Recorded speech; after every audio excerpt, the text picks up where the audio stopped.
2-3 வாரத்துக்கு முன்னாடி அடித்த காற்று மழையில் நான் ரொம்ப எக்ஸ்பென்சிவாக கட்டி வச்ச அந்த பாத்ரூம் காற்றோடு பறந்து போச்சு. சரிடா, அதை திரும்ப கட்டலான்னு பார்த்தா கம்பு பத்தலை. அப்புறம் என்ன, வயலில் போய் கருவாக்குச்சியில் கொஞ்சம் நொனாக்குச்சியில் கொஞ்சம் வெட்டிட்டு வந்து கட்ட ஸ்டார்ட் பண்ணியாச்சு. இதுக்கு தேவையான பொருட்கள் என்னன்னா, 4 மூளைக்கும் ஸ்ட்ராங்காக நிற்க 4 கம்பு, அப்புறம் குறுக்கு கம்பு, கட்டுறதுக்கு கயிறு, மறைக்கிறதுக்கு கீத்தோ தாறுபாயோ கிழிஞ்ச சாக்கோ. அது நம்ம இஷ்டம், எது வேணால் யூஸ் பண்ணிக்கலாம். போல்ட்டு இருக்கிறது தாறுபாய் தான். ஸோ தாறுபாயை வச்சு கட்ட ஸ்டார்ட் பண்ணியாச்சு. வேலையெல்லாம் நல்லா தானே போயிட்டு இருக்கடான்னு பார்த்தா மழை வர ஆரம்பிச்சிச்சுங்க திடீர்னு.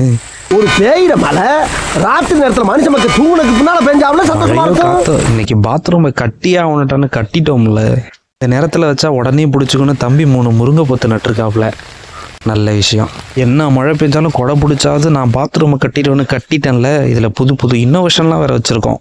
என்ன, நான் போயிட்டு வர ஓப்பனில் ஸ்க்ரீன் மாதிரி வச்சு தாறுபாய்க்கு கீழே கொஞ்சம் கம்பை வச்சு கட்டியிருக்கோம். அது போய் கீழே விட்டோன்னா அதுவாக லாக் ஆகிடும்.